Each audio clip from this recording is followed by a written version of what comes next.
तो कैसे आप सभी, मैं प्रीति आप सभी का स्वागत करती हूँ आपके अपने YouTube चैनल स्टडी पॉइंट पे। तो दोस्तों उम्मीद करती होंगी कि आप अपना और अपनी फैमिली का अच्छे से ध्यान रखते होंगे। तो इस वीडियो में हम आज देखने वाले हैं दो सेल ऑर्गेनेल यानी कि endoplasmic reticulum and Golgi body के बारे में। जैसे पहले की वीडियो में मैंने सेल ऑर्गेनेल्स जो भी थे उनके बारे में बता रखा है, तो आप अगर नहीं देखे होंगे तो आप प्रीवियस वीडियो देख लीजिएगा। चलिए इस वीडियो को करते हैं बिना किसी देरी के स्टार्ट। अगर ये वीडियो आपको अच्छी लगी तो आप लाइक कीजिएगा, शेयर कीजिएगा और अगर नए होंगे तो चैनल को सब्सक्राइब कीजिएगा। चलिए सबसे पहले बात करते हैं इंडोप्लाज्मिक रेटिकुलम की। इंडोप्लाज्मिक रेटिकुलम को हम हिंदी में अंतःप्रद्रवी जालिका कहते हैं। अंतःप्रद्रवी जालिका, ठीक है, ये इसका हिंदी नेम है। शॉर्ट फॉर्म में अगर मैं बात करूं तो इसे ईआर के नाम से भी जानते हैं। ईआर मतलब क्या होता है? Endoplasmic reticulum. आपको अगर स्पेलिंग नहीं याद हो रहा है, आप केवल सिंगल वर्ड, दो वर्ड लिखना है। क्या लिखना है? ईआर, आपको समझ में आ जाएगा। इसकी खोज सबसे पहले पोर्टर एक साइंटिस्ट थे जिन्होंने सबसे पहले इंडोप्लाज्मिक रेटिकुलम की क्या की थी? खोज की थी। यह प्रोकैरियोटिक यानी कि प्रोकैरियोटिक के बारे में मैंने बता रखा है। अगर आपको नहीं जानकारी होगी तो प्रीवियस वीडियो देख लीजिएगा।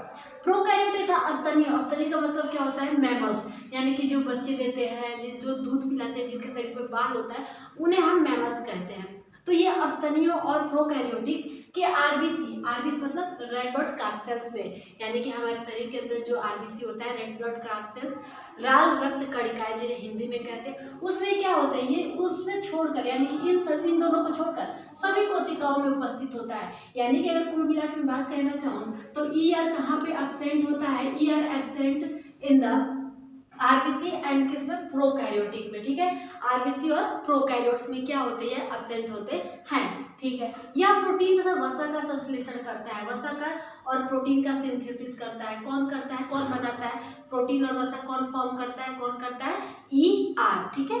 याद रखिएगा कि ईआर किसमें एब्सेंट होता है? तो मैम आरबीसी और किसमें? प्रोकैरियोट्स में ये एब्सेंट होता है, बाकी सभी कोशिकाओं में प्रेजेंट होता है।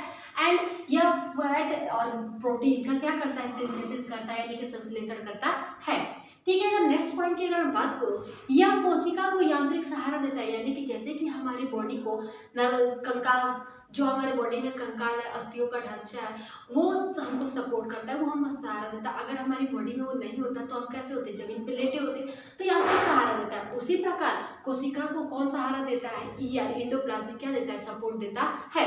इसलिए इसको किसको?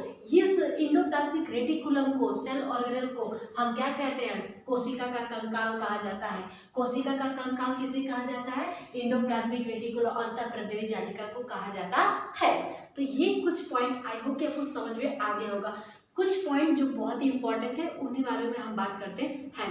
दूसरा अगर सेल ऑर्गेनेल की बात करूं मैं, गोल्जी बॉडी। किसके बारे में बात करूं? Golgi body.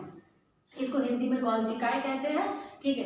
इसकी खोज कैमिलो किसने किया था? देखो गोल्जी बॉडी, इसका नाम भी कैमिलो गोल्जी है। कैमिलो गोल्जी ने किया था। किसने किया था? कैमिलो गोल्जी द्वारा इसकी खोज की गई थी, इसलिए इस सेल ऑर्गेनेल का नाम गोल्जी बॉडी रखा गया। इन्होंने अपने ही नाम पे गोल्जी बॉडी इसका नाम दे दिया, जिसको कैमिलो गोल्जी ने खोजा था। यह चपटी मुड़ी हुई थैलीनुमा संरचना होती है। आपको सेल ऑर्गेनेल बनाए थे तो कुछ आपको इस प्रकार से स्ट्रक्चर दिखता था, इस प्रकार से स्ट्रक्चर दिखता था, उससे हम क्या कहते थे?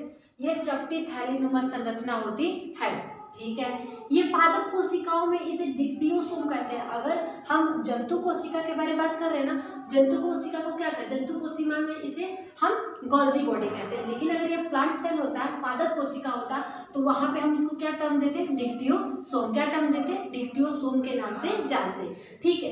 अगर मैं अगला पॉइंट की बात करूं, यह प्रोटीन तथा वसा को पैकिंग करता है। देखिए बनाता ये है, प्रोटीन तथा फैट का संश्लेषण ये करता है। कौन? Endoplasmic reticulum. लेकिन उसको पैक करने के लिए भी तो कोई चाहिए, तो उसको पैकिंग का वर्क कौन करता है? गोल्जी बॉडी करता है। कौन करता है? गोल्जी बॉडी पैकिंग करता है।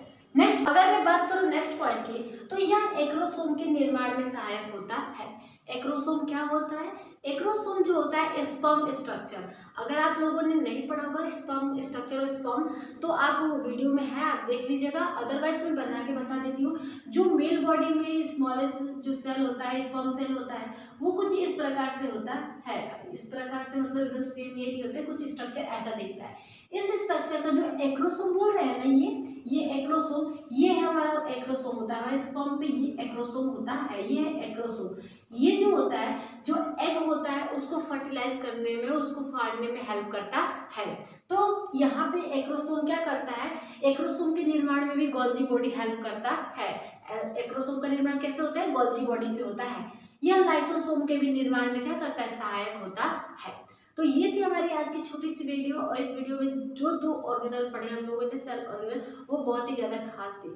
तो आई होप कि ये वीडियो आपको पसंद आई होगी। अगर आपको ये वीडियो पसंद आई होगी तो जरूर इसको, चैनल को सब्सक्राइब करके वीडियो को जरूर लाइक कीजिएगा। मिलते हैं अपनी नेक्स्ट वीडियो के साथ, तब तक के लिए बाय बाय, टाटा।